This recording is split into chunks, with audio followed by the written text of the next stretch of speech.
This is Fort Irwin, California, in the Mojave Desert. Here, in the world's most authentic combat exercises, U.S. soldiers learn what might happen in a battle with Iraq.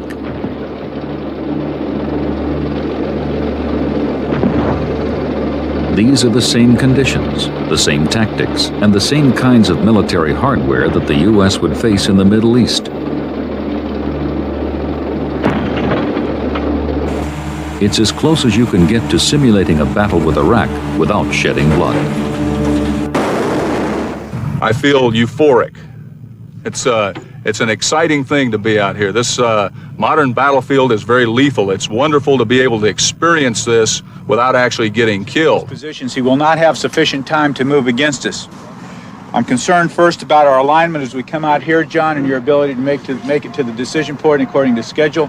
You are the guide for movement up to the point where we... These Army officers are permanently stationed at Fort Irwin.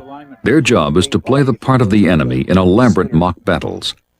They use Iraqi-style tactics and hundreds of tanks and helicopters, just like Iraq's. We're not heavily obstacle the forward position of that. What you may see then is he expects us to come over the well. 20 miles away, the other side is ready to fight. It's a visiting unit imported to Fort Irwin for training. It will play the part of the American forces, using the very latest in high-tech weaponry.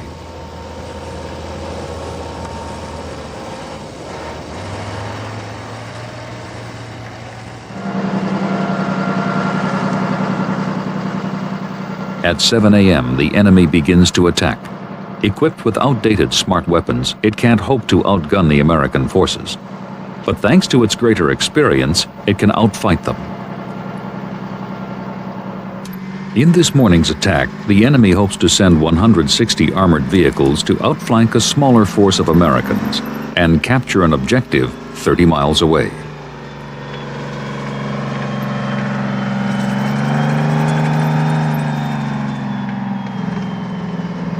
The battlefield is hundreds of square miles.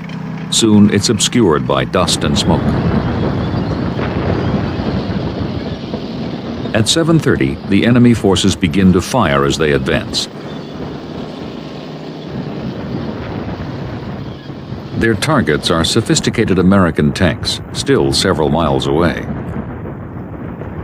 Although the Americans have smarter weapons to make up for their smaller numbers, they face not one but two opponents, the enemy and confusion. Confusion is something that you will find on every battlefield out here. We see the fog, the smoke, people shouting on the radio. It's very difficult to try and figure out what's going on. That results in incorrect decisions being made by commanders, and that's why people get killed out here.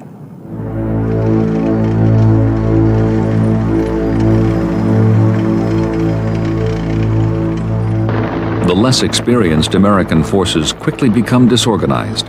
Lacking accurate information, they don't know where to aim their smart weapons.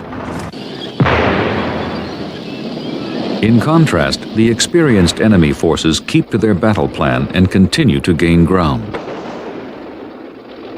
2 hours after the attack begins, the enemy forces wipe out the last pockets of American resistance to achieve total victory.